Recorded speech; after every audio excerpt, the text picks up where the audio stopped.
Hello, friends. Do you have a moment so that we may discuss our Lord and Savior Minarchy? No, seriously, I'm just kidding. Hi, my name's Rick Robinson. I am the general manager of KLRNradio.com. We are probably the largest independent podcast network that you've never heard of. We have a little bit of everything, and by that, what I mean to tell you is we have news, pop culture, special events, conspiratainment, true crime, mental health shows, drama productions, and pretty much everything in between. So if you're looking for a new podcast home to grab a little bit of everything that you love all in one place, come check us out. You can find us on X under @KLRNradio. You can find us on our Rumble and our YouTube channels under the same names. You can also find us at KLRNradio.com and pretty much every podcast catcher known to man. So again, feel free to come check us out anytime you like at KLRNradio. Not to be a backseat driver, but can you say for sure you got the best monthly payment possible on your auto loan? Could it be that you might have gotten a better deal by shopping the loan at a few places and have a lower car payment? Next time, before you go car shopping, visit Communication Federal Credit Union first. Our auto loan experts will find you a perfect loan and get you the lowest monthly payment we can. Communication Federal, your auto loan experts. Restrictions apply. Federally insured by NCUA. Hi, everyone. This is JJ, the co-founder of Good Pods. If you haven't heard of it yet, Good Pods is like Goodreads or Instagram, but for podcasts. It's new, it's social, it's different, and it's growing really fast. There are more than 2 million podcasts, and we know that it is impossible to figure out what to listen to. On Good Pods, you follow your friends and podcasters to see what they like. That is the #1 way to discover new shows and episodes. You can find Good Pods on the web or download the app. Happy listening. Thanks, JJ. KLRN Radio has advertising rates available. We have rates to fit almost any budget. Contact us at advertising@klrnradio.com.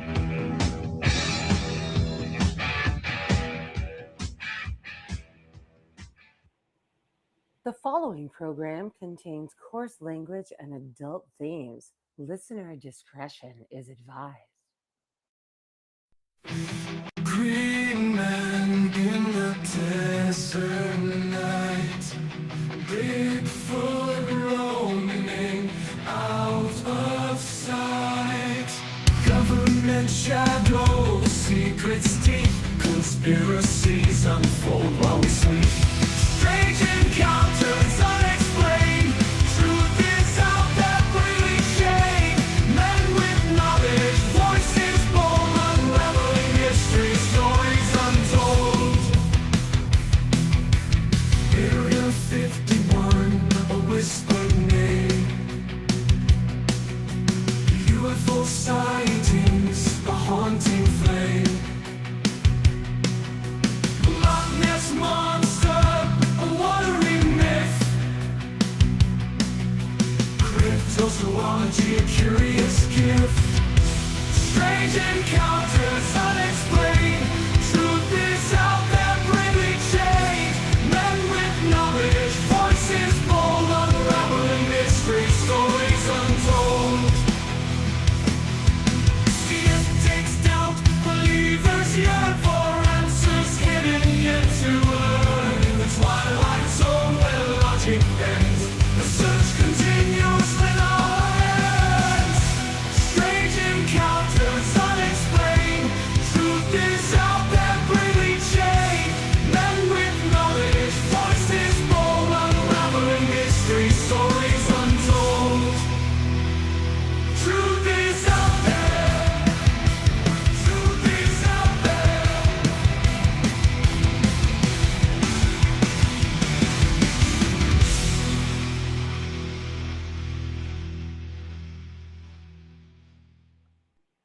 And welcome into Juxtaposition, ladies and gentlemen. It is Saturday night, which means it is time for Juxtaposition. I'm one half of the crew, Mr. Rick Robinson. He's the other half, Mr. Ordnance J. Packard, Esquire. Good evening, sir. How are you? I'm damn fine. Damn fine. Despite it being another long year this week, I'm damn fine. Dude, it's been a long year since yesterday. I am I'm currently sitting at 8 degrees with like 3 inches of snow on the ground, and it's still snowing. I'm like, this is not normal for us. Yeah, what's Yeah. funny is that the Sierras got their snowpack early this year, and we're just kind of like flirting between winter and summer, and or at least winter and spring. And so yeah, it's just kind of it's funny. But yeah, it's like I made that joke about everybody having a snowmageddon bear down on them. You deserve it, and you know what you did. And then when I saw Jim Cramer come out and say that it was going to be light, fucking y'all are doomed. You're in my prayers. Yeah. So I first of all, I would like to say fuck you for saying that we deserve this because I didn't do nothing. Mother Nature is a dirty. You know what you did. I did have a little fun with it last night, talking shit about Mother Nature. Yeah, you did. That was fun. That was which good. is why I half expected to not have power today. I was like, I'm pushing my luck making fun of Mother Nature, but well, yeah, that's why I checked. That's why I checked with you late, and then I waved Jeff off his backup about a half hour ago just in case. And but yeah, it's just, I mean, y'all be safe out there. If you don't have a reason to go out, don't. Yeah, Just please don't. Yeah. But So- also make sure that your gas tank is full. So before we get into the meat of the show, I'm a little frustrated because if I had kept my original Twitter persona, I would be low-key famous right now, or low-key famous right now. Everybody's talking about fucking penguins. I'm like, I started my Twitter life as a penguin. I'm sad that I'm not. I could have been randomly photoshopping my penguin avatar hiding behind like icebergs and shit and be like, hey, here I am. And no, I can't. Yeah, do any of or that. ice agents, icebergs, whatever. I don't have it anymore. So, anyway. Yeah. I mean, all the reports I've seen so far is that it's not unmanageable snow they're getting. But Yeah, not so far. But yeah. Well, the thing about it is it's been snowing since, so it started snowing last night around 6:00. It stopped about 3 a.m, started again about 6 a.m, and it's supposed to keep snowing until around noon tomorrow where I'm at. So I may or may not need to be dug out by the time this is all over. So, oh no. Yeah. I live in the middle Yeah, of I was thinking nowhere. if I ever left California, it'd have to be somewhere that has at least something that resembles a mountain and snow. And then that's apparently the entire east of the Rockies right now. So yeah, pretty much east of the Rockies line. Thanks for joining us. I know you're currently under snowpack. Anyway. Yeah, exactly. And the wild card line had to be done. All right. So okay. Places that don't behave. What does that mean? And when I was, excuse me, still dry. When I was working this, what's that? Don't die on me. I won't promise to try, but I'll try to try. I was thinking about, we haven't done this one in a while. And we, talk about Mel's Hole or some of the other places we've been talking about. And those used to be, Coast to Coast AM staples. So when I was thinking about it, I said, you know what? Now that we're back on the new format, we can reintroduce it, make a primer out of it. Notice I stopped Frenching it up with primer. And just kind of, maybe it might even qualify for a Juxtober because there's a lot here. So I figure, okay, you know what? Let's hit the let's hit the fan favorites, and then if we need to deep dive again, we can later. But places that don't behave, what that means is it's not just strange things happening. I mean, that happens a lot of places. These are the places where the land itself appears to be unwilling to cooperate with ordinary assumptions or even basic physics and geology. The most anomalous cases of these, attention gravitates towards a sighting or an object or a witness, something that can be isolated and evaluated. But occasionally, the anomaly refuses to stay attached to any single incident. It persists, it escalates, not so much escalate, but it resists closure, and It appears to originate from something in the environment itself. So, first one we're going to be talking about, of course, is Mel's Hole. Giggity. Enters the public record in February of 1997 during a live call-in to none other than Coast to Coast AM, at the time hosted by Art Bell. The caller identified themselves as Mel Walters, claimed to own property near Ellensburg, Washington, in Cottitas County, a semi-arid region east of the Cascade Mountains, characterized by basalt formations, ranch land, and scattered rural parcels. The hole, according to Waters, was located on this property in an area accessible enough to be known locally, but isolated enough to avoid any type of sustained scrutiny. Yeah, it was the kind of thing that, like locals knew about, but, randos couldn't just drive up, like the black mailbox at Area 51 and shit. But from the outset of the story, it distinguished itself by what it didn't offer. There wasn't a dramatic discovery moment, no expedition team, no official declaration. Waters just described the hole as having just been there for years, known by, neighbors and used informally as a dumping site. And, what drew his attention to it was not its appearance, but its behavior. And no matter how much material was thrown into this hole, scrap metal, trash, debris, it never filled up. Sounds like my ex-wife. Oh, wait. Damn.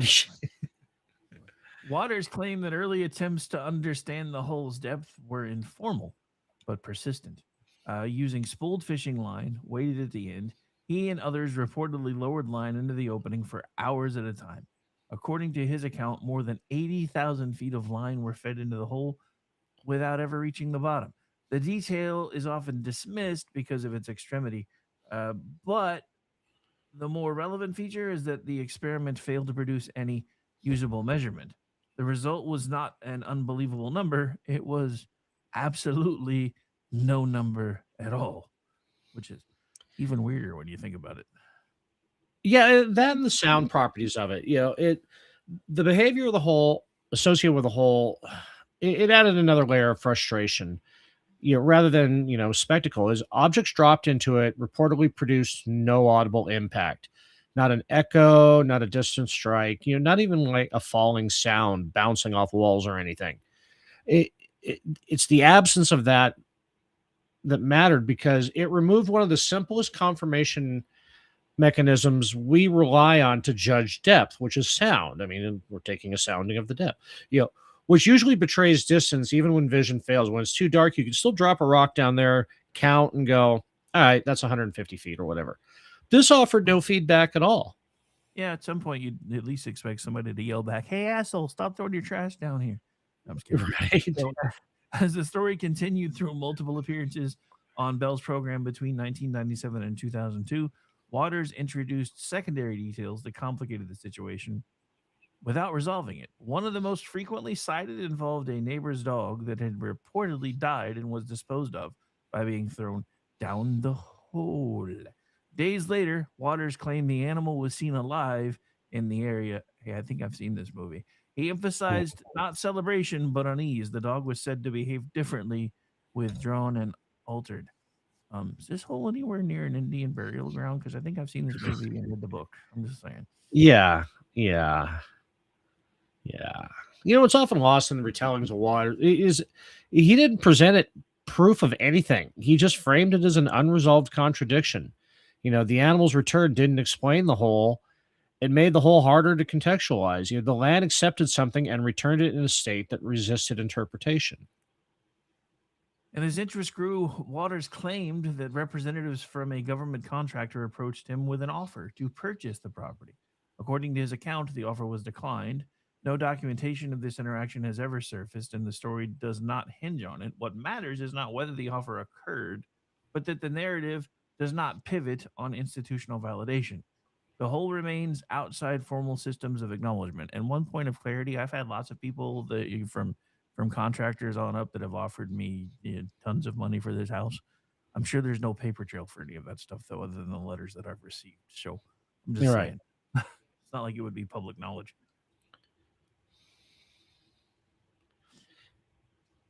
Yeah, and Mel's Hole, it doesn't benefit from the story of Mel's Hole doesn't benefit from any escalation. It there's no sanctioned survey, no geological report, no final expedition that settles the question. The story persists in a state of suspension. Each retelling adds texture to the story, but no resolution of it. And the persistence without a payoff becomes part of the anomaly itself. Verification debates tend to fixate on whether Waters could have physically possessed that amount of fishing line or whether such a hole could exist geographically. Those questions are not irrelevant, but they are secondary to the structural problem. If the account were a simple fabrication, it would likely have collapsed under its own logistics. Instead, it stalled, but it stayed stalled. So there's still no resolution.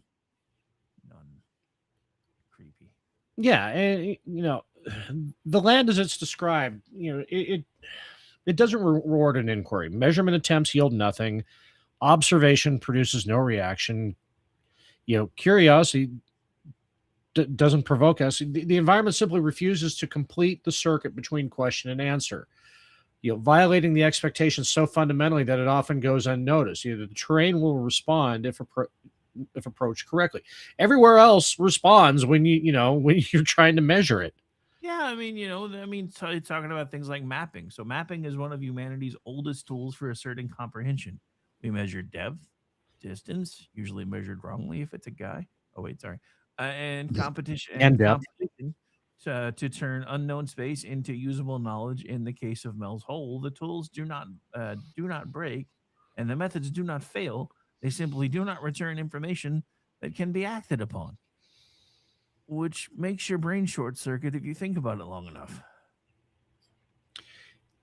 Yeah, and over time, Mel's Hole becomes less specific, less about specific opening in the ground and more about the idea of misbehaving geography. The ground is expected to be passive, a stage upon which events unfold. Here, the stage becomes uncooperative. It's disrupting inquiry without announcing intent. The story's endurance across decades reinforces this framing. It resurfaces periodically, unchanged in its core claims, and unresolved in its implications. It does not grow clearer with repetition, nor does it degrade into obvious fiction. It occupies a narrow band of unresolved credibility that allows it to persist without resolution. Hey, I'm getting reports that you're very quiet. It's weird. Aggie was saying that last night too, but I can't. Yeah, I can hear you just fine, but it's like, yeah, and I meant to tell you Okay, that so Wednesday too. let me max out on my side on Restream, and then they can tell me if they can hear me any better. Okay, yeah, chat, let us know, and yeah, from a mythic standpoint, the story aligns with the familiar archetype without directly invoking folklore. Bottomless pits and earth openings are rarely about what emerges from them. They're about thresholds that resist accounting, places where scale and certainty collapse. Yeah, and I remember they always used to say that, Lake Tahoe was bottomless. Obviously, it can't be bottomless, but at that time, the depth just hadn't been mapped. Here's something that is just refusing to be mapped. And is the danger is not invasion, but incompleteness. In those older frameworks, the land is not inert matter, but an active boundary, capable of withholding, returning, or altering without explanation. Mel's Hole echoes that structure without dressing it in legend. The ground listens, accepts, and again declines to answer. You talking to me? No, must not be talking to me because I'm not answering you. Yeah, in modern sensibilities with all of our technology, it tends to strip agency away from terrain, treating land as a container rather than a participant. Mel's Hole quietly introduces the older idea that geography can misbehave without spectacle. No lights, no apparitions, no voices, just not responding. Sorry, I was trying to see if we had any responses on my audio yet, but I don't see anything. Yeah, Jeff says you're about 10% better. Okay. Maybe let's try that. Maybe I have the mic pointed in the wrong direction. See if that cleans it up anymore.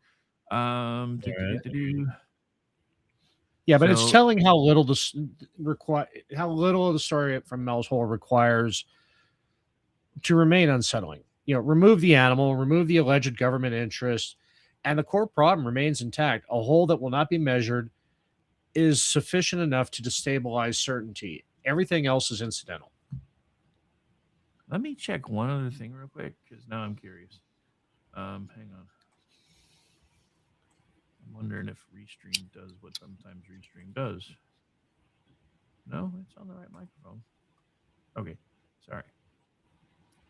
I thought maybe it had gone over to my webcam microphone because it does that sometimes. It could have, but it didn't. Yeah. Yeah. So what Mel's Hole ultimately introduces, it's not a claim about infinite depth or resurrection. It introduces the possibility that the anomaly is not the object, and it's not the witness, it's not the measurement, it's not even the event.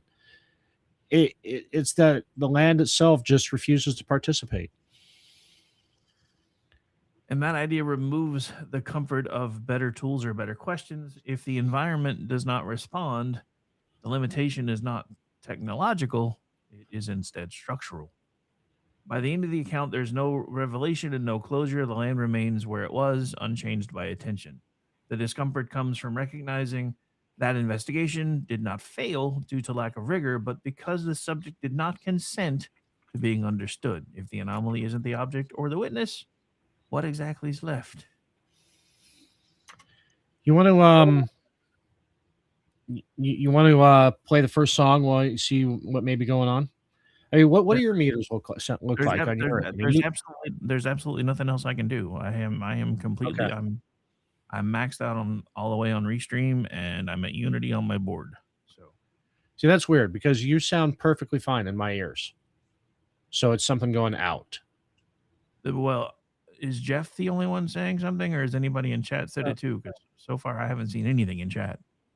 He's Maybe pinged. something on your- Yeah. How about, okay, chat, are you hearing Rick okay?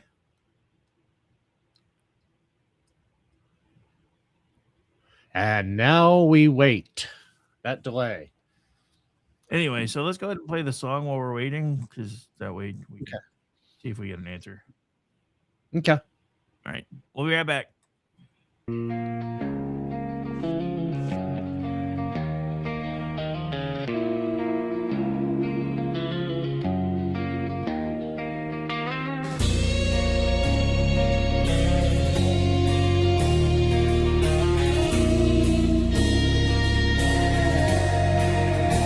There's a hole in the ground that won't finish a thought.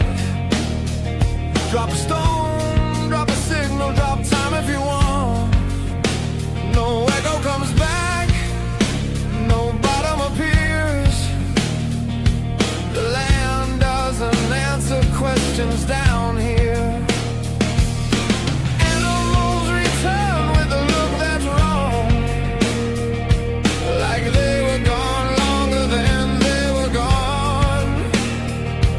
We mark the place, we lower the line. The earth stays quiet every time. If there was one place, I'd call it a story. If there was one voice, I'd ignore it. But the land keeps doing what it's not supposed to do. And it keeps doing it whether we're watching or not. Lights without source, cuts without sound. Compass needles leaning the wrong way around. Wires go dead, clocks fall behind. Witnesses change, the pattern doesn't mind. No origin point, no starting gun. Just the same thing happened more than once. You don't need belief, you don't need fear. Just stand there long enough, it happens. If it was one place, I'd call it a story. If there was one voice, I'd ignore it. But the land keeps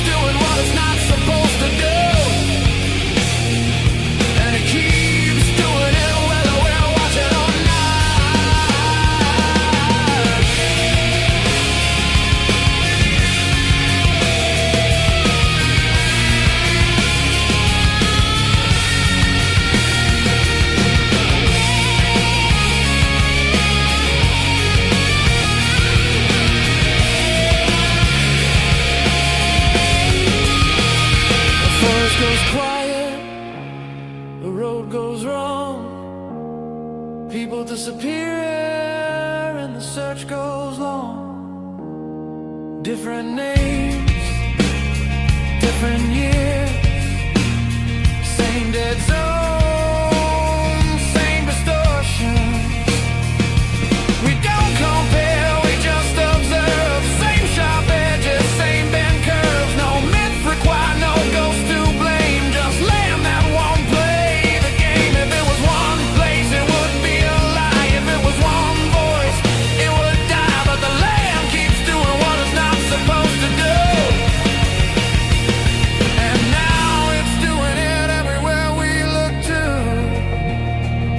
If one place behaved this way, we'd let it go. If many do, it's something else.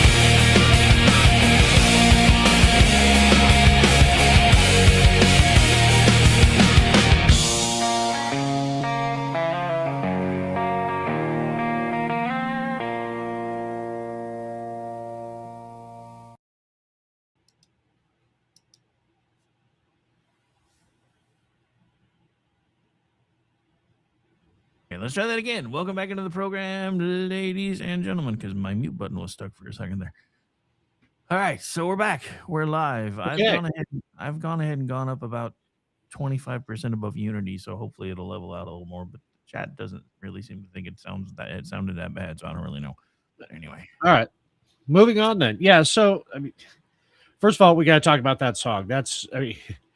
We have two songs tonight again. And what we have tonight is that they sound like they're from the same band, which was actually just blew me away when Jeff sent them. So we got that going for us, which is nice. Oh, Jeff says you're in the green now. So weird. Anyway, yeah, so that jammed. I liked that. yeah, that was really good.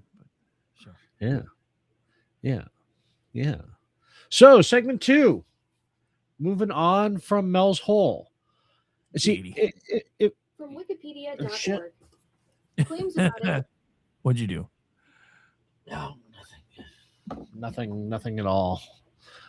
That's weird. The goblins Quiet. are. The Yeah, goblins- no, the goblins are in my house now. They fled the cold and came to the sunny California. Yeah, so if Mills Hole establishes that a single location can refuse inquiry, the Entah Basin forces a more destabilizing question: is what happens when the anomaly refuses to stay pinned to a point on a map and instead spreads across a whole environment? You know, a hole can be dismissed as an oddity, but a region behaving badly, it's harder to quarantine. So the Uinta Basin occupies a broad swath of northeastern Utah, bordered by the Uinta Mountains to the north and the. I should have made you read this part. Tavapoots I- Plateau. Tavapoots Plateau. I don't know why that came out like really big shoe. To the Really big south, it is Like nothing at all. It is a geologically complex area shaped by sedimentary layers, faulting, and long-term erosion, dotted with ranch land, oil and gas operations, and sparsely populated communities. It is also an area with a decades-long record of reported anomalies that do not cluster around a single property or event, but recur across time, terrain, and include all types of witnesses. Yay. Yeah, reports began surfacing a noticeable volume in the 70s, particularly among cattle ranchers. And these weren't just isolated claims. There was documented by local law enforcement reports, veterinary records, and contemporaneous journalism. Ranchers described, and this was actually one of the hot spots of the cattle mutilations, craze back in the 70s and 80s.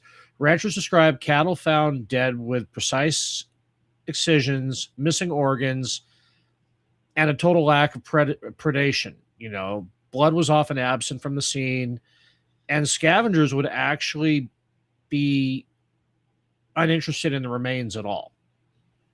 The details here matter because the pattern was not theatrical. There was no there were no dramatic tracks. There was no sign of struggle, no evidence of conventional hunting or animal attack. The cattle were not dragged. They weren't even consumed. They were altered and left in place as if the environment itself had failed to follow expected biological rules. Yeah, and as these incidents accumulated, other irregularities started being reported alongside them. Ranchers and residents described lights in the skies that did not conform with known aircraft behavior, appearing silently, moving erratically. Your basic UFO stories, remaining stationary, all that. And these sightings were often brief and unspectacular, and frustratingly nonspecific. Which made them easy to dismiss individually, but difficult to ignore collectively. Yeah, electromagnetic interference began to surface as a recurring complaint rather than an isolated inconvenience. Radios malfunctioned, vehicles stalled without any mechanical explanation, and electronic equipment behaved unpredictably. The issue was not that devices broke, but that they failed inconsistently. A truck would start one moment and refuse the next, only to function normally hours later without ever receiving any form of response. See, now in the mythos, you'll look at this. So it's like, well, yeah, that was the UFO flap in the 70s and 80s with the cattle mutilations and, kind of Close Encounters of the Third Kind, borrowing a page of the mechanical malfunctions anytime when a UFO was around. But what distinguishes the Utah Basin is that these phenomenon coexist without converging at the same time. Cattle mutilations did not lead to the lights. They weren't happening around the same time. The lights did not precede equipment failure. There was no sequence to decode. There was no progression chart. There was no correlation between them. The anomalies overlapped occasionally, but not causally. This is where the language subtly shifts. It stops being about a place where strange things happened and becomes about a region where normal expectations routinely failed. The basin did not host anomalies. It absorbed them. They appeared, recurred, and dissipated without escalating into any form of explanation. And within the Utah region is the famous Skinwalker Ranch. But not as an origin. What's that? I said Skinwalker Ranch has entered the chat. Yeah. But it's not the origin point for all this. It's a documented concentration within the larger field of irregularity. It's located near Ballard, Utah, on the eastern edge of the basin. The property gained attention in the 90s after the Sherman family reported a dense cluster of unusual experiences. These included livestock injuries, sightings of unfamiliar creatures, and repeated equipment malfunctions. So what often gets lost in retellings is that the ranch did not invent these phenomena. The reports mirrored patterns already present throughout the basin. The difference was not type but density. The ranch functioned as a pressure point where multiple failure modes appeared to stack more tightly, making them much harder to ignore. Investigations of the ranch, both private and academic adjacent, documented recurring issues with instrumentation. Cameras failed, sensors returned inconsistent readings, monitoring equipment behaved unpredictably. The problem wasn't a lack of technology in this case, but the inability to maintain stable observation. Data collection there became episodic rather than continuous. Crucially, this instability was not confined to the ranch. Pilots flying over the basin reported navigational anomalies. Hello, Bermuda Triangle would like a word. Including compass deviations and GPS inconsistencies. These reports did not always coincide with any form of visual phenomena, further complicating attempts to correlate cause and effect. The sky and the ground seemed quite literally to misalign in these places. Residents would describe encounters with unfamiliar animals or figures that did not fit local wildlife patterns. These accounts were often brief and unresolved, lacking obviously any clear visual confirmation or physical evidence. What unified them was not description but reaction. Witnesses would report confusion about it rather than fear. It was an inability to contextualize what they had seen. So portals, creatures, and apparitions, oh my, have all entered the vocabulary gradually, often as shorthand rather than assertion. People reached for words to describe experiences that did not settle into known categories. The language was imprecise because the phenomena themselves were inconsistent. The basin resisted naming. Sorry, yeah. And the resistance to that kind of created its own peculiar documentation problem. The events were frequent enough to be noted, but unreliable enough that you couldn't classify it as UFOs or portals or shadow people, ghosts, anything like that. There was no consistent thread through them. You dismiss the lights, but the equipment failures persisted. Focus on Skinwalker Ranch, and then the surrounding basin would continue to produce reports. The anomalies didn't collapse, and when you, like I said, when you were pulling on one thread, it just kind of, just kept being itself all over the place. Yeah, and attempts to isolate individual phenomena repeatedly failed. So you remove the cattle mutilations from consideration, and the lights remained. Dismiss the lights, and the equipment failures persisted. Yeah. Anyway, sorry. So from a measurement standpoint, the Unta Basin behaves like a system with poor signal to noise ratio. Instruments function, but not reliably. Observations are made, but not repeatable on command. The region does not refuse inquiry outright. It degrades it. What's funny is I was thinking about this. I almost didn't want to do anything around Skinwalker Ranch because that's where I thought that Tucker Carlson had his little demon encounter. But I had to go deep to make sure that we weren't getting Tucker adjacent. Just because fuck that guy. But I mean, if he did have a demon encounter there, it might explain a few things. Well, that's what I was going to say. I have a joke about that, but it's a political one, and I won't get into it. But from a mythic perspective, this aligns less with the idea of a haunted place and more with a charged landscape. In older frameworks, certain regions were understood to accumulate residue, holy, not so much spirit, but holy lands, forbidden lands, places of consequence. The land remembers not events, but instability. And the basin echoes that structure without adopting its language. The modern observer does not speak of curses or sacred ground, but the behavior maps cleanly onto the older idea of a place that does not metabolize disturbance normally. Anomalies do not dissipate, they linger. Damn it, now I have a Cranberry song in my head. God damn it, now I do too. Fuck you. You're welcome. Well, what's funny about the region is that debunking efforts have occasionally attempted to reduce individual elements to misidentification. Animal behavior, technological error. Even when, that's plausible with individual events, it doesn't scale. It's funny you mentioned that, Al, because that's actually a topic I'm working on. I was just telling Rick before the show.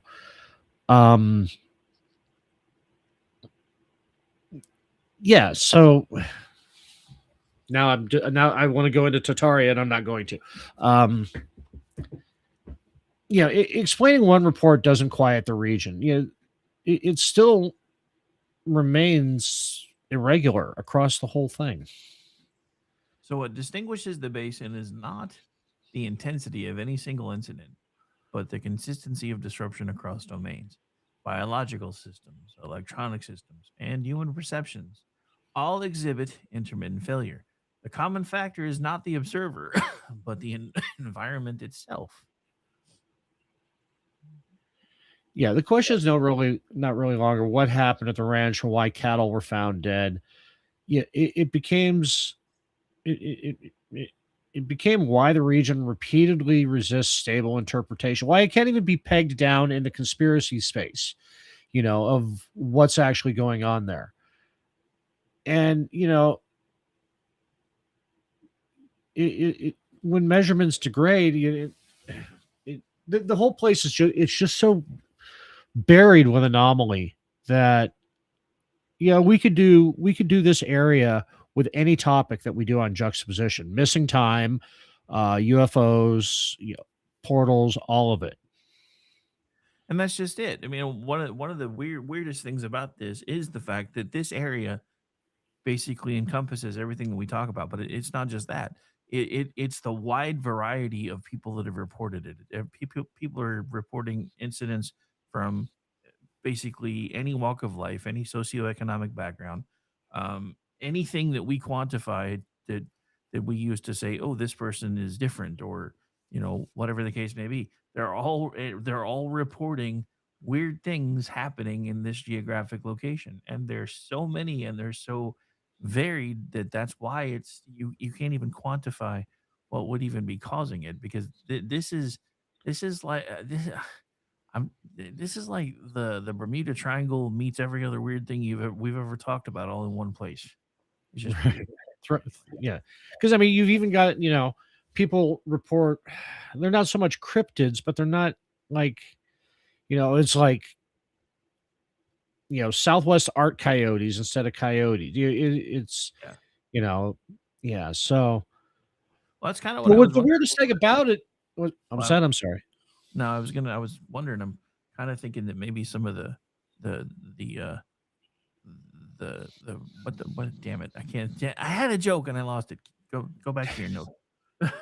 Well, I was just gonna say, the weirdest thing about all of it is that while all of this is going on, it allows normal life to continue alongside of it. It's not so intrusive as to stop everyday goings on. The anomalies are irregular. See, ranching continues, energy extraction continues. People adapt. The land isn't demanding attention; it's quietly undermining it.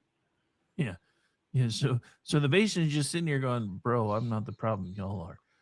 But Yeah, it's not me; it's you. so as we I've come to the always end, been this way. as we come to the end of this segment, the shift should be clear by now. We're no longer dealing with a misbehaving place. We are dealing with a misbehaving region, one where anomalies recur without convergence, where saturation replaces sequence, and where explanation never quite gains any form of traction. This isn't a haunting, it's total saturation. Dun, dun, dun. What's funny is I've driven through there too, and it's really the most boring place Yeah, as long I've as you ever don't been stop, through.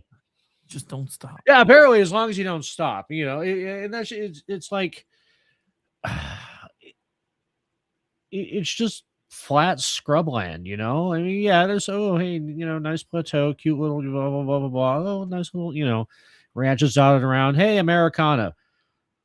God, I gotta pee. Where's the gas station? I mean, that's So, that's what so that's you're what it's like driving through the area. so you're saying when you drove through, there were no horny chupacabra or anything? There may have been, but I just didn't stop to find the Chupa K. Yeah, that was the joke I was trying to make a second ago. I was like, I wonder if any of the chupacabra from Aggie's book are chilling out over there. Yeah, or She the still she still blushes every time I bring up that book.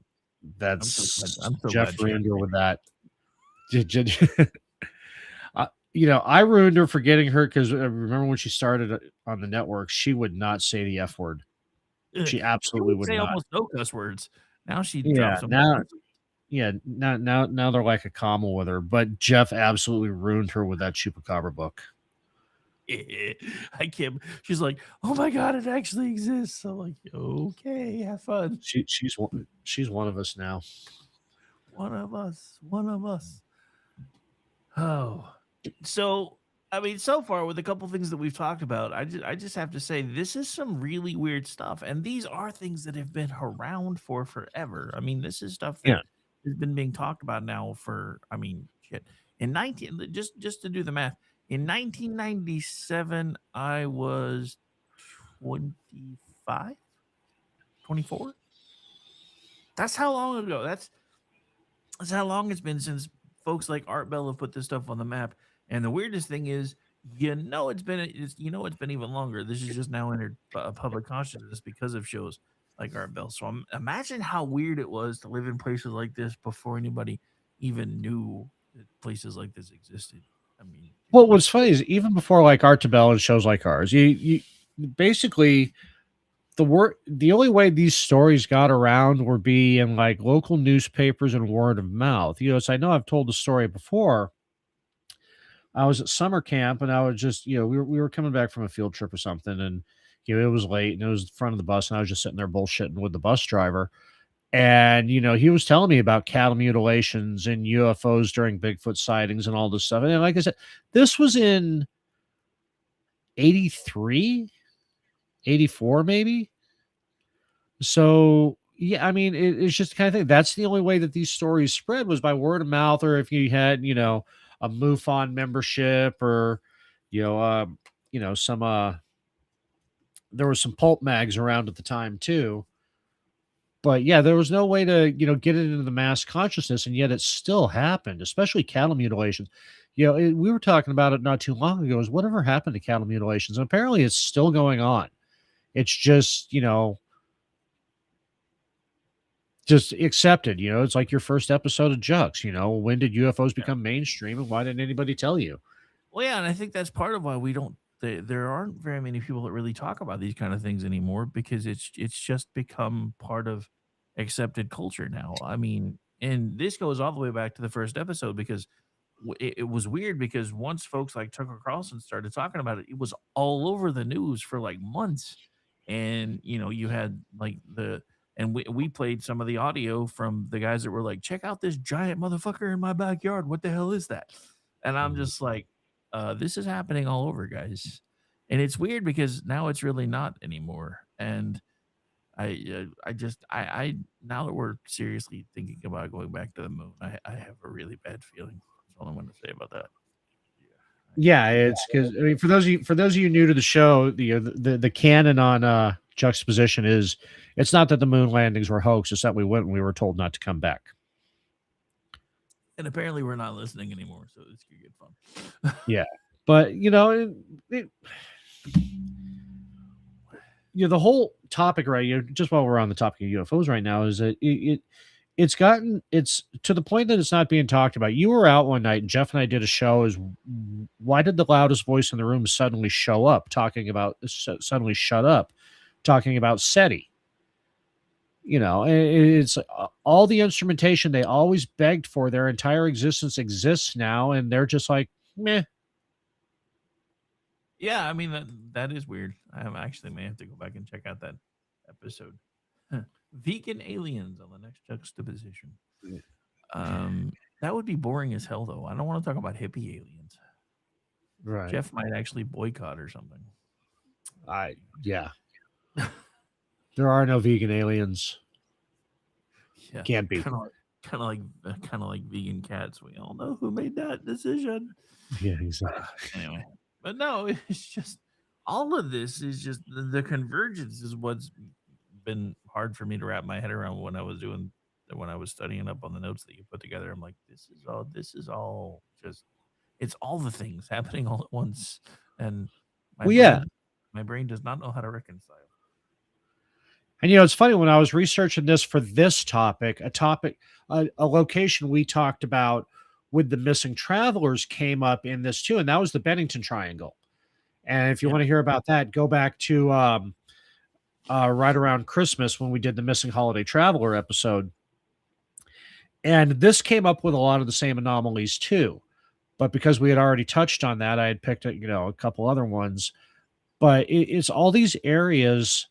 Yeah, it's we in our collective consciousness we have like the Bermuda Triangle is weird, and ley lines, but they don't really mean anything. They're just a conceptual thing. And But then you have areas like, the Entah Basin and Mel's Hole and the other places we're going to be talking about, that they just do it so consistently that it doesn't even warrant headlines or investigations anymore. It's just like, yeah, that's that region. We've become, as a society, as we have all the information in the world at our fingertips, we've been turned lazy by GPT and search engines to just remove all curiosity from us that can't be resolved in a quick prompt. Yeah, it's just an owl in the chat. You don't remember the Great Moon Wars where we ran all the moon people off? That's why we can go back now. Yeah, okay. I mean, it's as plausible. Oh wait, yeah, I did see that documentary. It was called Iron Sky, right? Right? That's what I was thinking. But I mean, it's just good an explanation as any. It's just, this is just one of those topics where, like I said, it touches on all the things. And I mean, just going back through and reading through the stuff that we've even talked about right now, I have more questions now than I did when we started. And that's good. That's how I've been drafting. Dun, dun, dun. I'm taking the payoff out of the skeptical payoff out of my investigations now. Nice. So, but one thing that's absolutely certain is I am out of tea. You're out of tea. Yes. Well, that is unacceptable. All right. Well, if no, I mean we can keep going. I was just saying if I start to mute, it's because it's really fucking dry here. So nice. I've got that persistent tickle in the back of my throat. I was gonna say we're only like 5 minutes from break anyway, so we could always just play the song again and then go to break, and that gives you plenty of time to get tea and stuff. I'm a fan of that. I like that idea right. because that's so jammed. All right, we're gonna play this one again because I really liked it. Plus, I have to admit the tech issues threw me off for a minute, so this will give me a second to recalculate and come back and actually do Hour 2 Strong. We'll be right back. Stay tuned.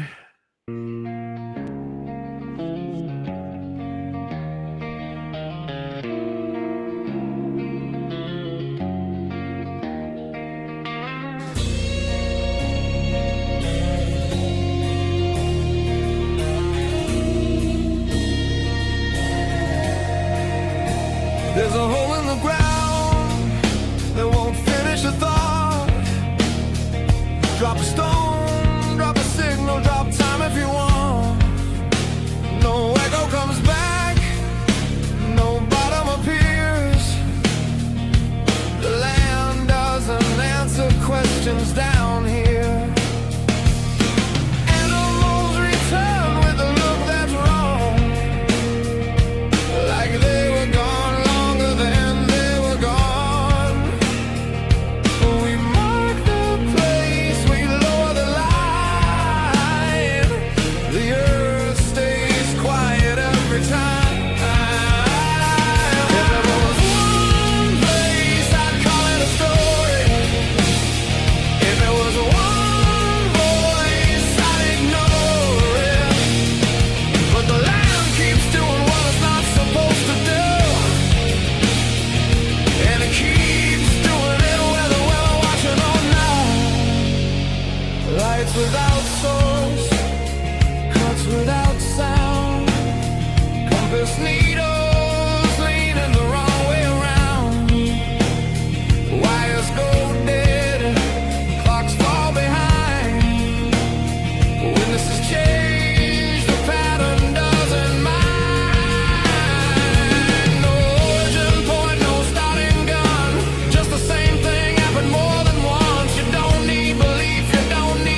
disappear and the search goes long. Different names, different years, same dead zone, same distortion.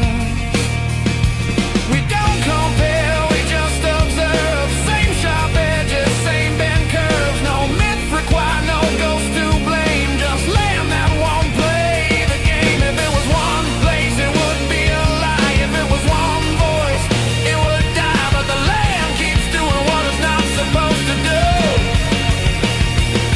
And now it's doing it everywhere we look to. If one place behaved this way, we'd let it go. If many do, it's something else.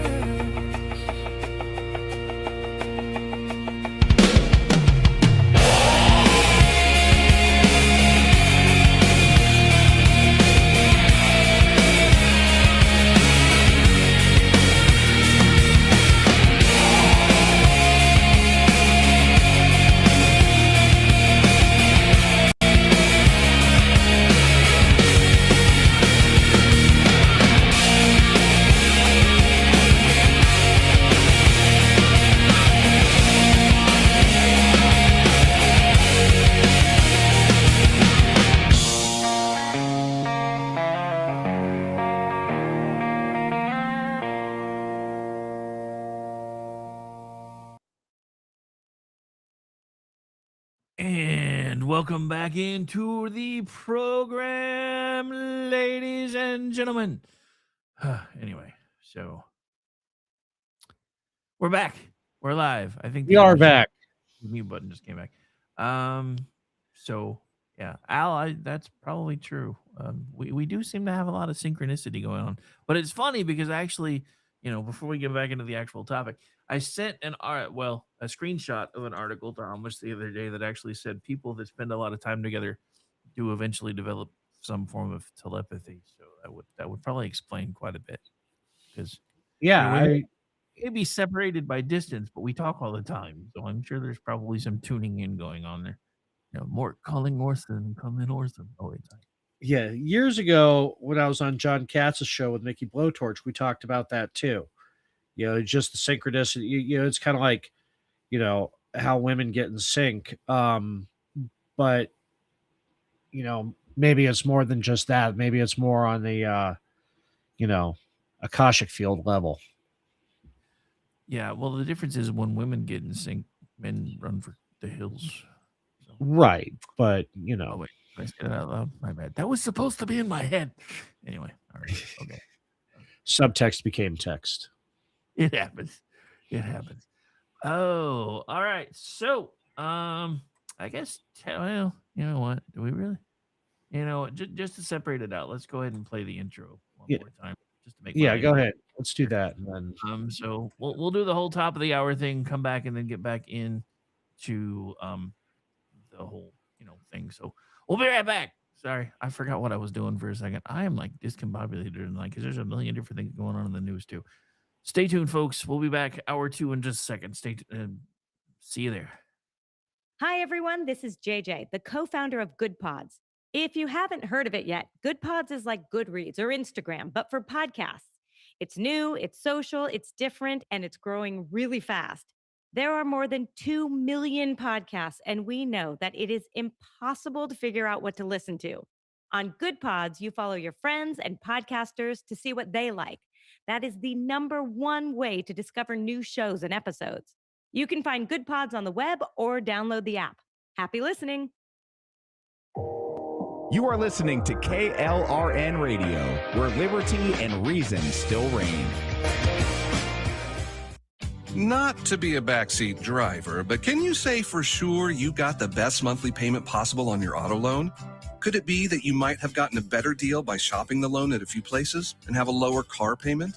Next time, before you go car shopping, visit Communication Federal Credit Union first. Our auto loan experts will find you a perfect loan and get you the lowest monthly payment we can. Communication Federal, your auto loan experts. Restrictions apply. Federally insured by NCUA.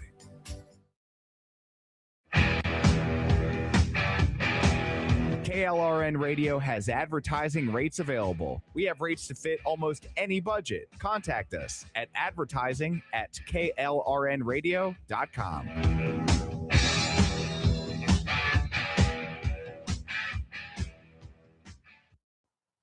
The following program contains coarse language and adult themes. Listener discretion is advised.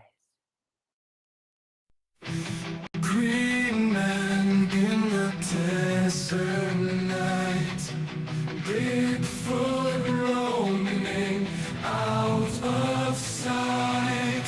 Government shadows, secrets deep, conspiracies unfold while we sleep. Strange encounters unexplained, truth is out that really shame. Men with knowledge, voices bold, unraveling history, stories untold. Area 51, a whispered name. UFO sightings, a haunting flame. Loch Ness monster, a watery myth. Cryptozoology, a curious gift. Strange encounters unexplained. Truth is out there, bravely chained.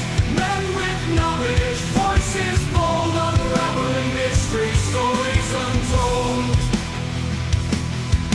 Skeptics doubt, believers yearn for answers hidden yet to learn. In the twilight zone where logic ends, the search continues with all hands. Strange encounters unexplained. Truth is out there, bravely chained. Men with knowledge, voices bold, unraveling mystery, stories untold. Truth is out there. Truth is out there.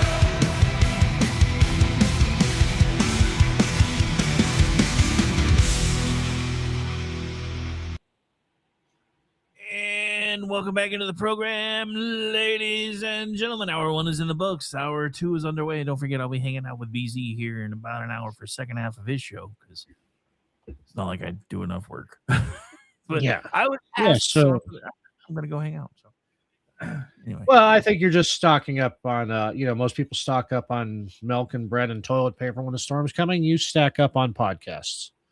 Pretty much. Well, I mean, I did all the stocking up on all the other stuff. You know, I have all the ingredients for Freedom Toast as we speak, so I'm good now. And that's, that's the for those of you who haven't paid, that's the joke is, why do y'all buy milk and bread? What you don't know about milk sandwiches? Come on. Oh yeah, well, see, I buy milk, bread, and eggs, so then I can make Freedom Toast.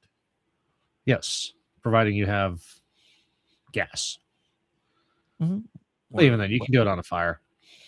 Yeah, well, honestly, my thing is, if I run out of electricity, it'll be a little hard because my entire house is electric. I plan on fixing that in the next year or so. I have a couple of propane heaters as backup that are tied to the propane tank outside the house, but it's big enough that I could actually put in a propane stove, and I plan on doing that at some point. But I highly recommend it. Once I switched from electric to gas, one, cheaper, two, especially in California, and two, never been happier. Oh yeah, see, the house I used to live in was a gas stove. It took me forever to learn how to cook on this stupid electric thing because it's. I don't so think different. I could go back. It's so different. But anyway. Yeah. Enough about that. Yeah. And, Speaking of, I had to do a quick trip up to Reno area yesterday, and gas was just under $5 a gallon in California, and $3.50 in Nevada. Separated by not many miles. So, did you happen to shoot a man while you were there just to watch him die? That's why I go up there. Okay, well, I knew that. I go up to Reno to shoot a man just to watch him die. I mean, it's my thing. I try not to get too hung up on it. Makes sense. Just do me a favor. Just don't fall into that burning ring of fire, because that would suck. Yeah, no, that's yeah. That's at the brothels, though. Only if they haven't been screened properly. Woof. Anyway. Right. So going into hour two, the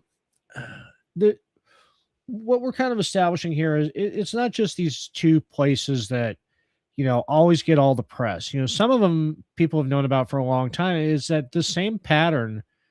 Yeah, it appears elsewhere, and it's almost it's it doesn't repeat, but it rhymes. It's they echo the same failures, and it's the instinct is to treat each one of these things, each case is unique, but that starts to erode. A single misbehaving region can be written off as an outlier. Multiple geographical distant sites exhibiting similar resistance to measurement and interpretation introduces a more subtle and corrosive problem. Is that the anomaly may not belong to a place at all, but more in the way that places behave. So, what follows are not comparisons, not yet. These locations are presented as separate, self contained environments with no shared mythology and no agreed upon cause. They do not reference one another. They don't need to. Their resemblance lies not in story, but in failure mode. Yeah, one of these, I remember hearing about it when I was a kid, and I haven't heard anything about it since, but that may just be regional. And that's the Devil's Tramping Grounds in Chatham County, North Carolina. What it is, it's roughly a circular patch of barren earth. It's about 40 feet across. It's been noted in local records at least as early as the 19th century and possibly earlier. And in this area, vegetation absolutely refuses to grow. Attempts to seed grass, plant shrubs, introduce fertilizer, soil amendment, anything has been met with repeated failure. The surrounding land supports normal growth. Just this circle does not. Okay, so sorry, I was getting caught up in the chat. So the anomaly here is not dramatic. Nothing moves. The ground simply remains dead. Trees at the perimeter bend inward as they grow. Their trunks subtly warped as if reacting to an influence that, at least as of right now, cannot be isolated. The circle maintains its shape across seasons, resisting agricultural connection or correction and any type of environmental normalization. Yeah. The early observers of this, they attempted mundane explanations. They took soil samples, the drainage was assessed, and theories ranging from mineral toxicity to fungal contamination were proposed. None accounted for the clean boundary or its persistence. The ground behaved as if governed by a local rule that did not apply beyond its edges. Animals reportedly refused to cross the circle. Accounts from farmers and later visitors describe dogs stopping short, livestock skirting the perimeter, and wildlife avoiding the interior entirely. These observations are inconsistent and difficult to verify individually, but they recur across decades with remarkable similarity. The animals do not panic, they just say, nah, we ain't going in there, brah. Ain't happening. And in all the measurements at the site, they've never produced, a catastrophic anomaly. Compasses function normally, instruments read normally, but the circle doesn't yield to soil remediation. The land doesn't respond to correction. It just continues to do what it's always had, and it's just immune to all the attempts of it. It's just in there, F you normies, man. I am what I am. Yeah. So shift west and south, and the terrain changes completely. The zone of silence occupies a sparsely populated region where northern Mexico intersects parts of New Mexico and Texas. Known formally as the Mapimi Silent Zone, it spans desert scrubland, ranch territory, and long stretches of minimal infrastructure. The name itself is a misnomer. The region is not silent, simply unreliable. Yeah, reports here they date back to the 50s, even the mid 20th century. And it's a center for signal failure. Radio transmissions degrade or vanish without a clear cause. GPS malfunctions, communication equipment behaves inconsistently. Sometimes only working perfectly only minutes later or before, and there's no environmental change at all. Unlike Mel's Hole or the Devil's Tramping Ground, the zone of silence sounds like it's something from Get Smart. Yeah, Get I was Smart. thinking that. Does not present a single focal point. Its boundaries are vague, shifting depending on who is asked and when the observation is made. This lack of a clean edge frustrates mapping efforts and prevents the anomaly from being boxed into any type of a manageable footprint. So yeah, remember this is kind of a recurring theme. These things can't really be mapped out. They can't be explained. They can't find like for the whole. They can't find depth. They have no idea, and all they know is we keep throwing stuff in there, and never once has it ever gotten back to the top. Did they ever? I'm gonna have to look. I wonder if a human ever tried to go down there because I'd be curious to see if they came back weird or not. And again, Pet Cemetery. Pretty much. Yeah, but in the silent zone, meteorological explanations they've been offered, and geological ones too. Pointing to the mineral content or atmospheric conditions. That addresses individual systems, but it doesn't account for the patterns persistent across decades and technological changes. New equipment fails in the exact same way that CB radios failed and ham broadcasts failed. Old problems return.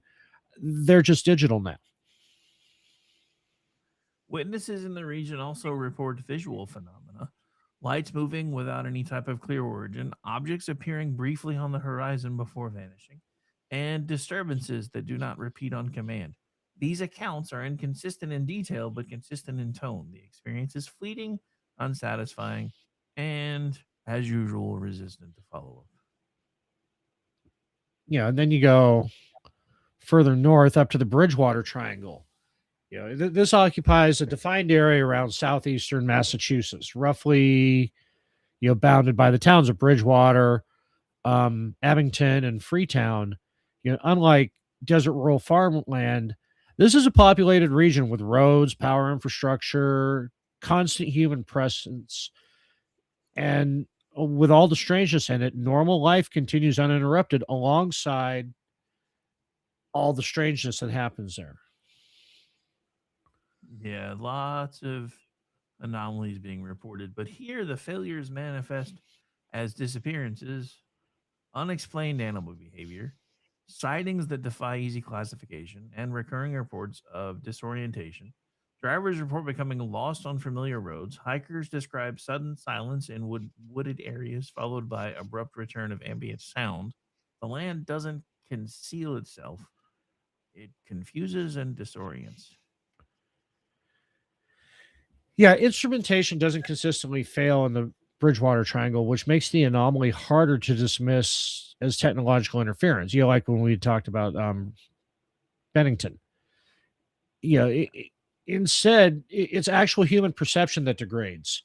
Witnesses struggle to describe what they experienced, often contradicting themselves without noticing. The environment seems to scramble thought and narrative coherence rather than the data. In all three locations, attempts to frame the phenomenon as damn it, I hate that. Phenomenon. That's like a Pavlovian thing now. As a singular event fail quickly, nothing happens once, nothing results. Each site produces a repeating pattern of minor disruptions rather than a decisive incident. The land misbehaves quietly. What becomes apparent when you put all these cases adjacent to each other without explanation.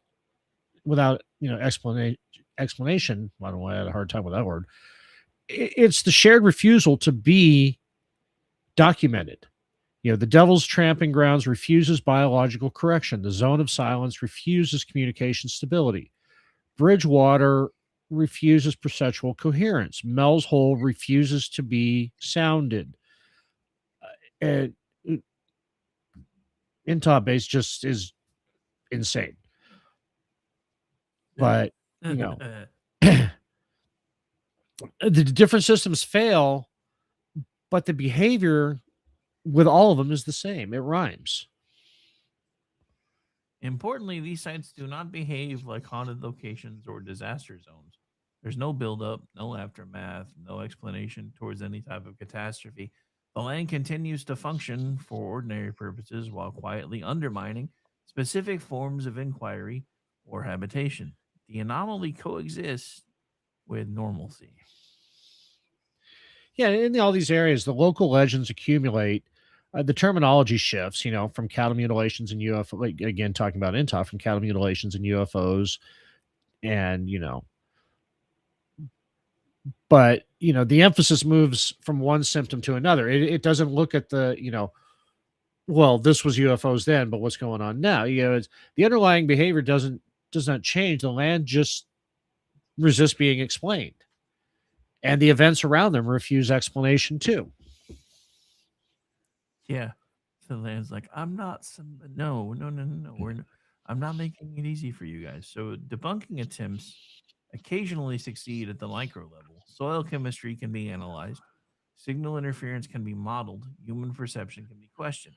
These explanations satisfy individual questions without quieting the pattern because with every minuscule question that you get answered, there are thousands of others that still defy explanation. The recurrence itself remains untouched. And the recurrence of all these areas and the problem, i- especially with unrelated locations, it introduces an uncomfortable possibility is that the anomaly may not be an intrusion into the environment, but a property of it. Certain terrains may simply fail to behave in ways that we expect for reasons that don't announce themselves. It's the you call it, we Well, just I don't mean, understand the technology, but we don't understand the geology or whatever. But I mean, still, it even refuses to be measured, so we could redefine our understanding of, you know, well, I mean, in a more benign way, there's one of those around here. I mean, there's that place in Tulsa that I went to years ago, where if you stand in just the right spot, nobody that is outside of the circle that you're standing in can hear you. And if you say anything inside, it literally sounds like when we do a podcast and we can hear ourselves in our headphones. yeah. It's exactly what it sounds like. I can hear my own voice coming back into my ears, just like I'm wearing a set of cans. Nobody standing outside of that spot can find me. Now, that is a benign one, but it is still one that defies explanation because nobody can explain why, in just that one spot in the middle of Tulsa, there's this whole ambient convergence that makes this a zone of silence in a much smaller scale. And if you're in it, you can hear yourself, but nobody has any clue what you're saying. And you And being roboted out there. facetious, but then she There you are. got yelling, and then yeah, then I couldn't hear any. She was like, you could visibly tell that she was trying to yell as loud as she could, and nothing was Huh. coming through. It was weird. That's bizarre. That's bizarre. Yeah. So Y- from a mythic standpoint, from a myth. oh, go ahead. You do it. No, I was just gonna say, from a mythic standpoint, these places align, with an older intuition, something I talked about earlier with, sacred ground, holy ground. It's the ground does not metabolize the human presence cleanly. In folklore, they weren't marked with monsters or avoidance. You just didn't go there. You didn't build. You didn't ask too many questions. You just passed through or skirted it. Thank you for not using that word.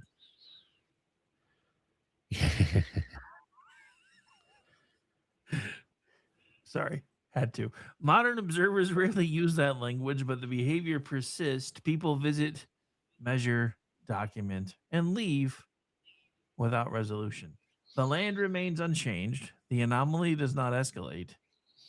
To demand belief, it just waits and it just like chills out, just looking at you, going, "Yeah, you can't explain me, but go ahead and try." Yeah. And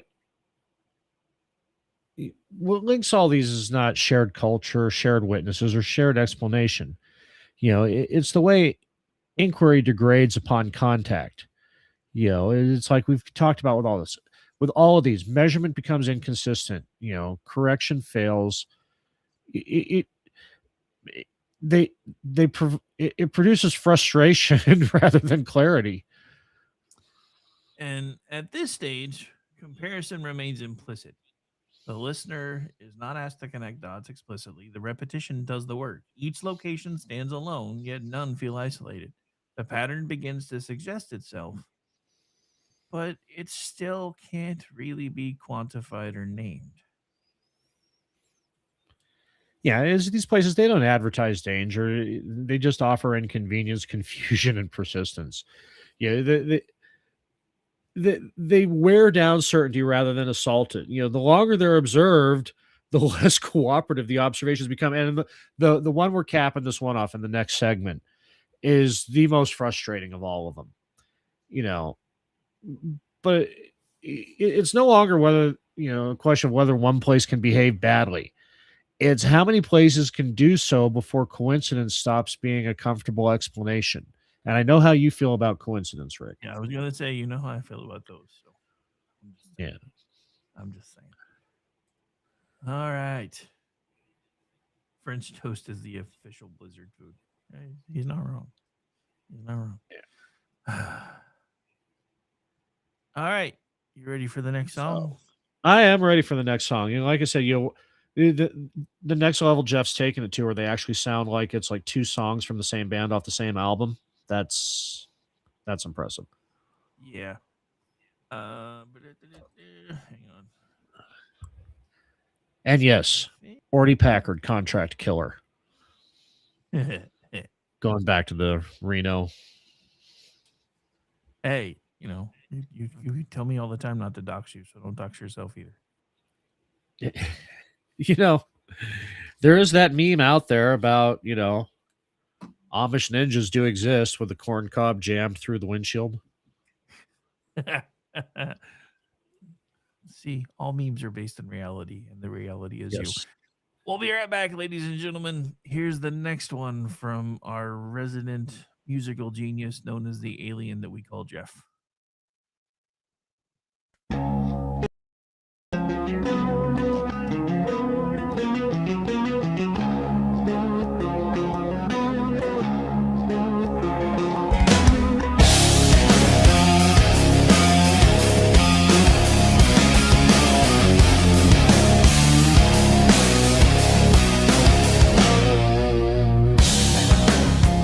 There's a circle I won't take the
devil just took the blame for a place that won't be yours. No shrine, no scar, no sign you were here. Just ground that remembers what it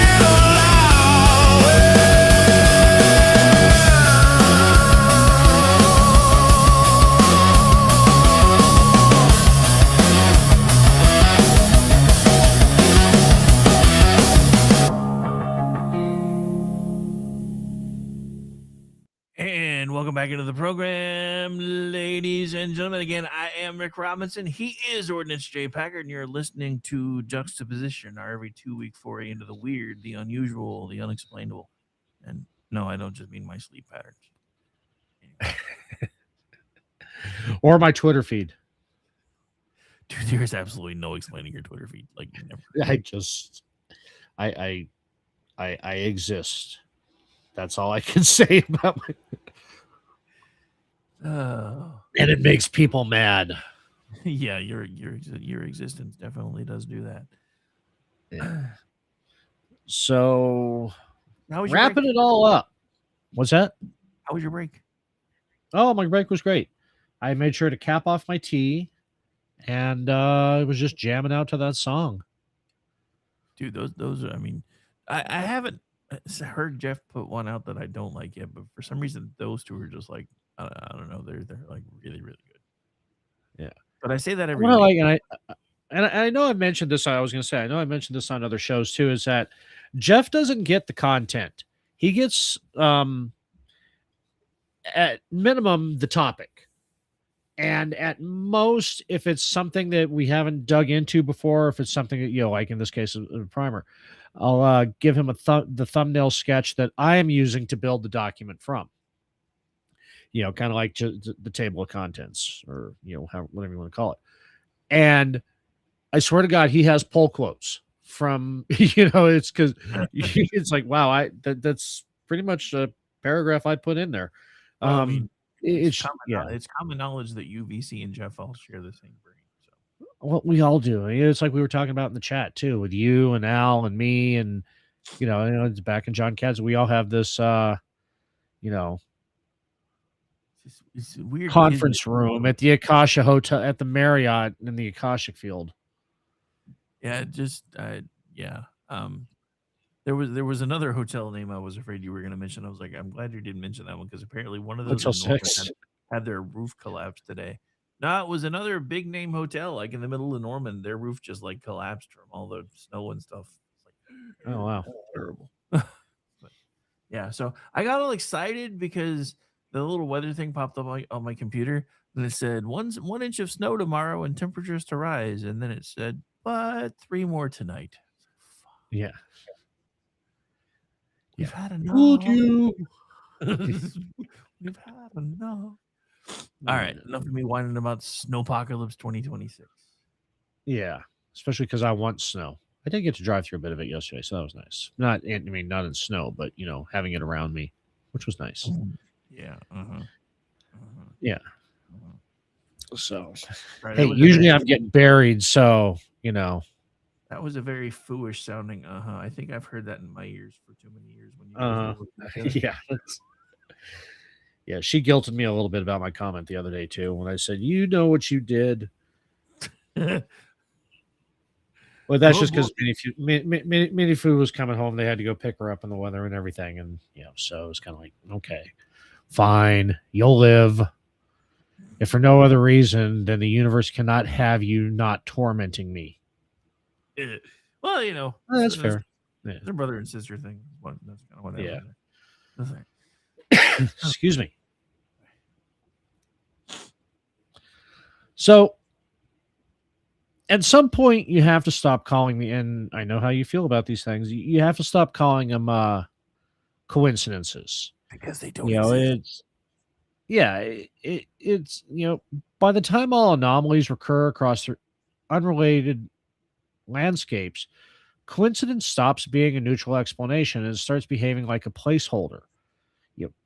Coincidence assumes independence, short duration, and an eventual collapse under attention. What's emerged across these sites violates those assumptions quietly and persistently. The failure is not dramatic, it's cumulative. And the land linked anomalies don't escalate into answers, nor do they dissolve it when examined. They just exist, they just remain. And the thing that I tell everyone all the time is an actually thing. The thing we call coincidence also depends on isolation. An outhole, the troublesome ranch, a dead patch of earth, any one of these could be dismissed as local weirdness. But isolation erodes when the same types of failure appear again and again and again because measurement degrades, correction fails, observation produces fragments that refuse to assemble. These behaviors recur without converging into a single story, which is precisely what coincidence is supposed to prevent. Which is again why I say they don't exist. Yeah, and the point where coincidence should finally collapse is sustained scrutiny. When attention becomes systematic, the noise thins. It's that expectation isn't philosophical; it's structural. Physics, engineering, and natural sciences all rely on the idea that repeated measurements under controlled conditions will force coherence. Something that persists without coherence, the problem becomes incompatibility. And the Hesselen Valley in central Norway represents Yes. that exact incompatibility that we're talking about. Under pressure, this narrow, sparsely populated valley began reporting unusual aerial lights in the early 1980s. And unlike many such reports, they didn't fade. They recurred often enough to attract academic attention and persistently enough to justify long term monitoring. What followed was not casual observation, but full on instrumentation. Yeah, over the decades since these lights started, you know, Hesdelin was subjected to optical cameras, radar systems, magnometers, spectrographic analysis, and permanent monitoring stations. Multiple research teams, including university-affiliated groups, have collected data there over the years. The environment was not shielded from scrutiny; it was saturated with it, and this is where coincidences died.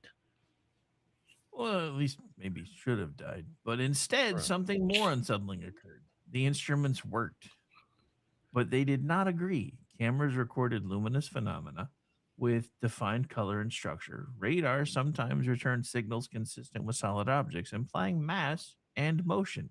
Yet, those same events often lacked thermal signatures proportional to their brightness, undermining both mechanical and energetic explanations.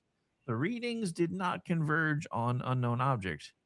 They fractured into what the fuck? Yeah, in some instances, the optical data suggested diffuse plasma-like behavior, while radar returns implied, compactness. You know, in others, magnometers registered disturbances without consistent correlation to visual intensity or duration. Brightness did not scale with energy as expected. Apparent motion on the radars did not align with inertia. Properties that should be mutually dependent behaved as if they were completely unrelated. This is not a case of limited understanding or immature technology. Any object, natural or artificial, that exists within a causal universe must satisfy basic constraints. It cannot simultaneously behave as if it has mass and no inertia, emit light without corresponding energy behavior, or interact with electromagnetic systems selectively without coherence. Advanced technology can bend expectations. It can't abolish, however, this thing we call causality, which is kind of a scientific thing. Just saying. Yeah, and it's when I was researching this, the one thing that kept coming up with me with this area is that all of these things it's like you were saying is it's you can explain away a lot of stuff. Well, that's just our limited understanding. any sufficient technologically advanced society will look godlike. But we still live in a universe of causality, and it's in this case, in this location, the contradiction is in the data itself. It's not one sensor failing, but multiple sensors disagreeing about the kind of thing being observed during the same event. If this were merely an unknown craft, the instruments would at least agree on a category while disagreeing on the origin. They do not. Each system reports a partial truth that invalidates the others. So, what makes this lethal to coincidence is time. These contradictions have persisted, again, like everything else we've been talking about tonight, across decades of observation without any type of anything resolving or any form of resolution. New equipment has not normalized the phenomenon, improved sensors have not forced agreement. The valley does not learn to be understood. The anomaly remains stable under scrutiny, which is, I don't know why I have mispronounced the word scrutiny for as long as I have been alive. Scrutiny, which is the opposite of how coincidence behaves. That must be my inner Okie coming out. That's one of those words. It might be, or some throwback Seattle thing. I mean, who knows? And the valley, it reframes every earlier case. Mel's Hole didn't refuse measurement because tools were inadequate. It refused to produce coherent responses. The Intop Basin did not overwhelm observers with spectacle. It degraded observation across multiple systems. The other sites, they resist a signal stability, perception, and growth.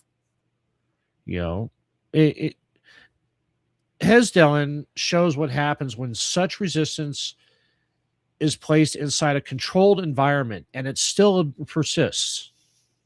And at this point, explanation becomes actively dangerous.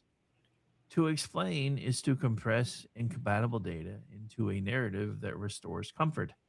Hesdellen resist compression. Hesdellen. Yeah, we're gonna chalk that up to the other word I can't say.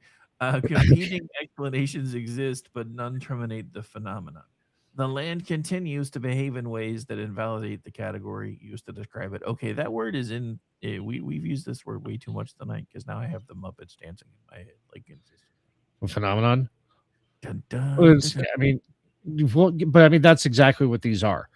Everything we talk about is a phenomenon, but yeah, Dun, dun, dun. it's important to note what's not happening. These things don't escalate into undeniable proof. And it doesn't retreat when it's being observed. It doesn't reveal its intention, or it just simply continues. The absence of data, the absence of message is part of the pressure. There's nothing to decode, only something that refuses to be made consistent. And coincidence requires that repetition clarifies. Here, repetition actually preserves the contradiction. Coincidence requires that independence holds. Here, the same failure modes recur across different terrains. Coincidence requires that attention resolves. Here, attention archives with no resolution and without transforming. Yeah, and all these places that we talked about, the fact of what they all have in common, it leaves us fewer exits than we might like. In order to just call it coincidence, we now have to accept that unrelated places independently produce persistent anomalies that resist measurement in a similar way, structurally similar ways even. It's that decades of scrutinies at all of these places fail to reduce them, fail to explain them, fail to even, say that we can't correlate data because there's just enough data to not answer any questions, but actually create more. And in this case, coincidence can no longer be an explanation. It becomes an effort to use it as an explanation. Yeah, lots of heavy lifting to throw the word coincidence around in this one a Yeah. lot. So no replacement theory is offered here. There's actually none required. To supply one would be to restore comfort prematurely. What matters is constraint. The range of assumptions that survive contact with these cases narrows. Yeah, and in all these cases, as we've stated, is the land refuses to explain itself. It doesn't. One of the things with map making, cartography, geology, and everything else is that um, the land adapts to inquiry. It rewards our persistence, with clarity. You know, it, in these cases, they don't. You know, it it allows observation while denying coherence. The behavior is consistent across all these places, times, and methods. And at this point, coincidence has done all the work it can. It's been stretched to include persistence, recurrence, contradiction, and resistance to scrutiny. Stretching coincidence out with all this, it becomes visible.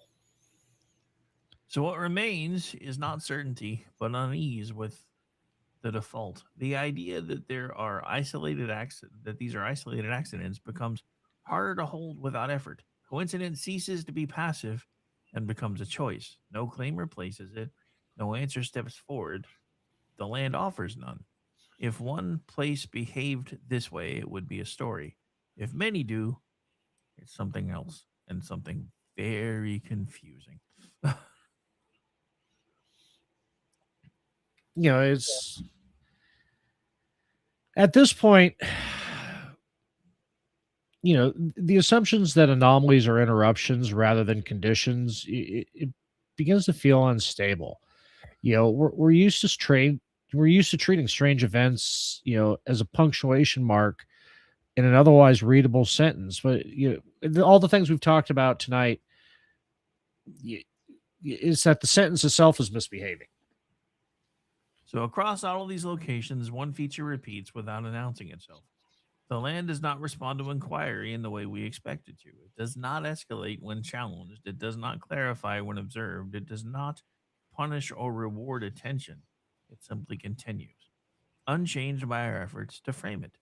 That refusal is not dramatic, but again, consistent. Yeah, I guess with these, the uncomfortable reevaluation of these places is how we think about geography in of itself. Maps assume passivity. Coordinates imply reliability. It's human nature is we build and we measure and we label as if terrain were a neutral substrate awaiting interpretation. But neutral things don't behave this way. Neutral things don't selectively resist understanding.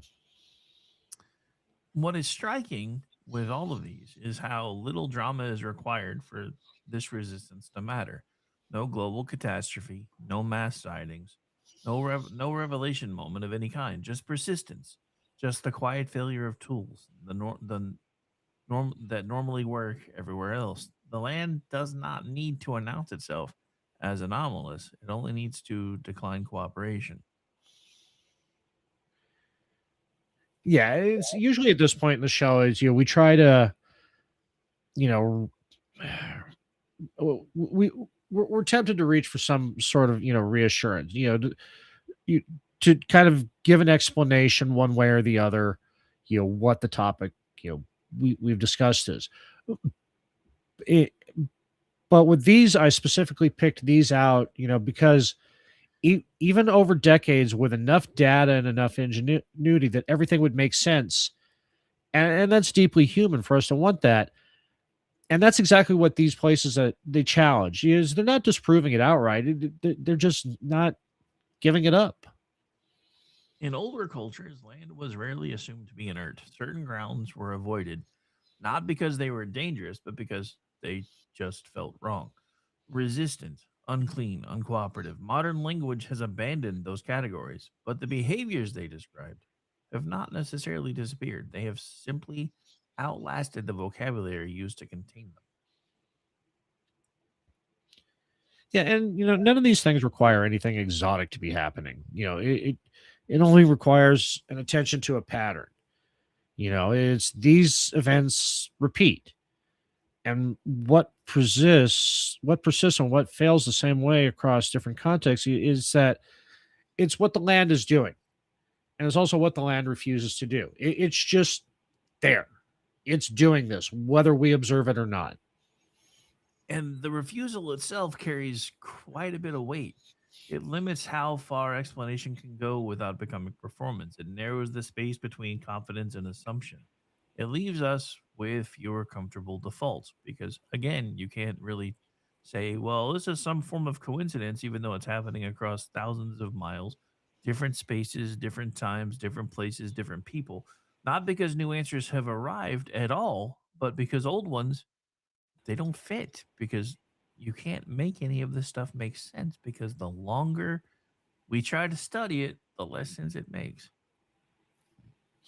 Well, yeah, and that's, if the land were hiding something, persistence would expose it.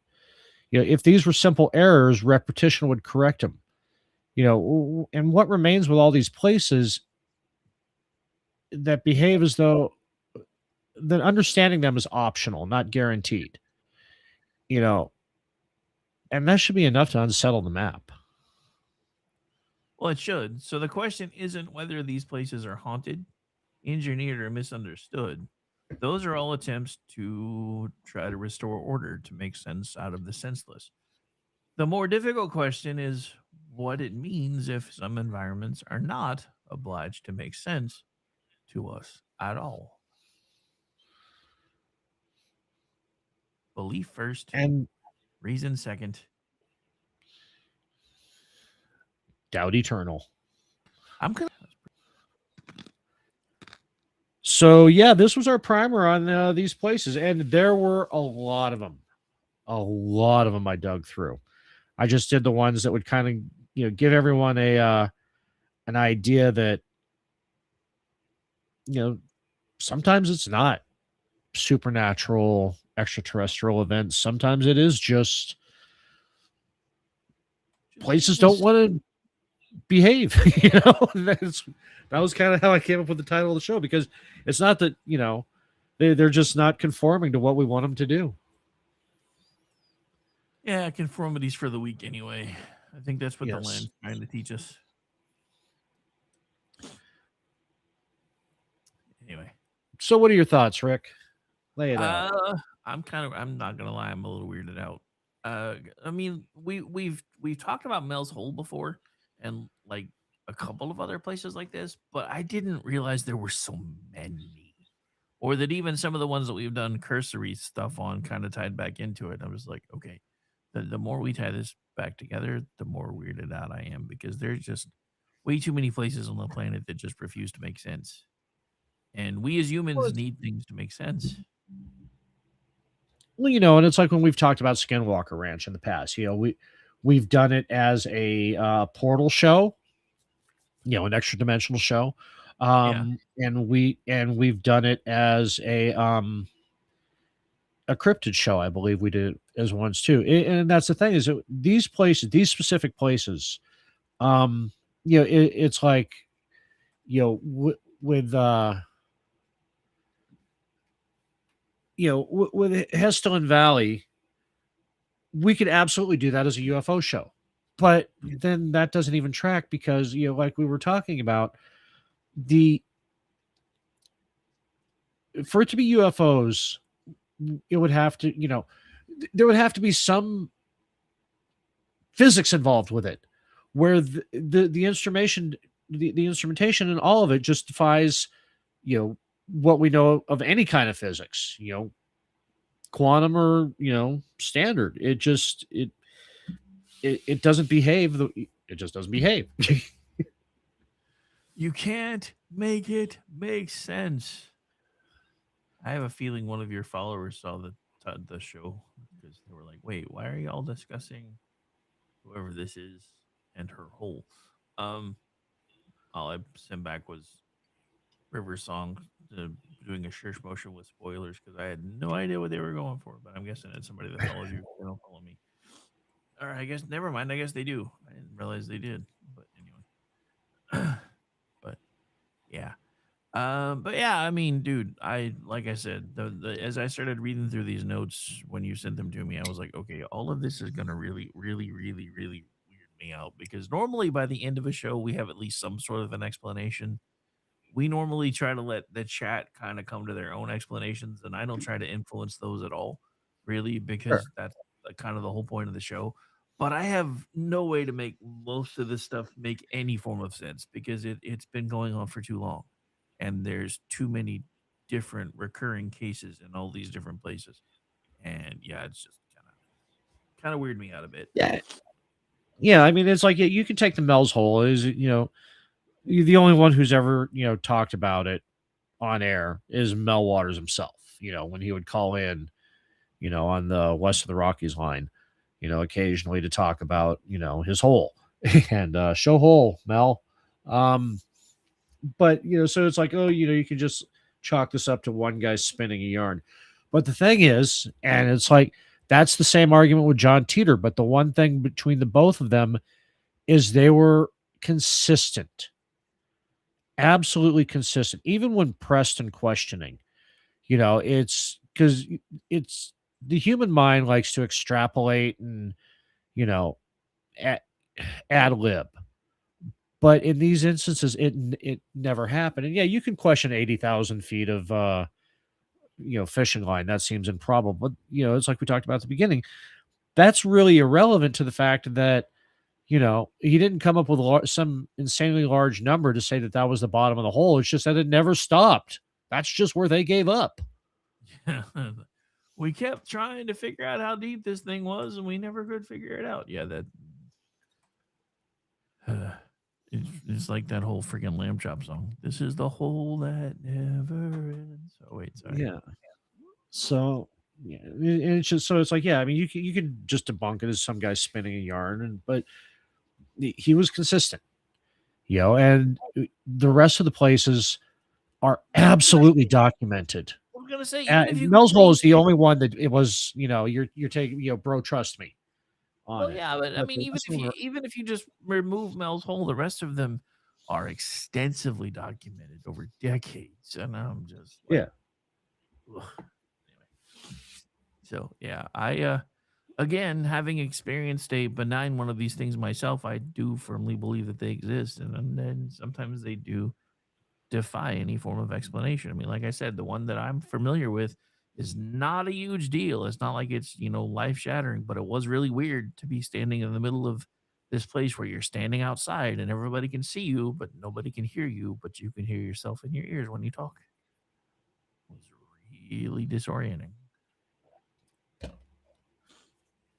So I just want to say, wow, we're over 600 tonight. Thank you, everybody. Yeah. Which is awesome because lately we've not been getting much traction on X, and it's been frustrating. Tonight everybody's like, "Hey, we found you! Yay!" Yeah, that's especially with me promoting the show and as throttled as I am, but still, no, it's thank you, every one of you. We appreciate you encouraging our behavior on this. Yes. Well, encouraging his behavior, not so much, but anyway. Yeah, well. And Jeff, that's the point too. Jeff also brought up the on an episode of In the Crease, he did the Phantom Battle of Edge Hill and in ITC 68 or 65. And it's kind of the same thing. Is the repeated documentation justifies explanation. All right, where can folks find you, sir? This week you can find me as Ordnance Packard on Twitter. Still, surprisingly, I know. This week is my light week. I'm with you on Wednesday night on Rick and Orty, and that's it. Sorry. Tomorrow you can catch me on the Vincent Charles Project. I don't know why. I can remember that on Wednesday, and I even watched the movie for it before we did the show tonight. And it is so tomorrow you'll find me on the Vincent Charles Project. We will be talking about the 80s action smash hit Remo Williams' The Adventure Begins. Oh, I'm gonna have to tune in for that one. I love that show. Yeah, it is myself, Jeff, Janelle Waz, and of course Vincent Charles will be talking about that gem. And I forgot how good it was, and how racist it was. I'm gonna have to go. And how sexist it was. Nah, I'm not even on the show, and I'm gonna have to do that as homework now because I really haven't seen that in Yeah. forever. But anyway, Yeah. and yeah. Also, I'll be on obviously the Vincent Charles Project next Sunday, and on Saturday we will be recording the official session 1 of the D&D campaign that myself, Jeff is DMing, Vincent Charles, Janie Mack, Delaney, and the EP are all Y'all got participating. Those will be Delaney in on that. That's awesome. Janie Mack and Delaney. Yeah, that's gonna be cool. yeah. So that's it's super fun. So those will be dropping soon. This is one of the few ones that we are pre-recording, and I'm really looking forward to that. It's a good time. Just tell the mage. How about you? Where can people find you? Just tell the mage. Always cast fireball. Always cast. Yeah, no. Vincent's spell is I cast popcorn kernel that's caught between your teeth that you can feel with your tongue, but not your finger. Ooh, that's like a curse. Don't put that juju on me. Don't put that juju on me, Ricky Bobby. Don't you do it. Anyway, yeah, as far as for me tomorrow night, well, actually, here in a minute, you can find me on hour 2 of BZ's Berserk Bobcats, I believe.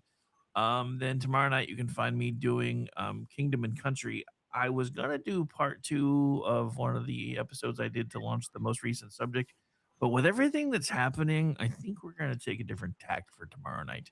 Then Monday Night America Off the Rails, we are going to do a deep dive on what our Department of Justice has gotten right over the last year, because everybody likes to talk about what they've gotten wrong, and I don't think enough people know how much work they actually are doing, even if it's not necessarily the work that we want done. Also, Monday day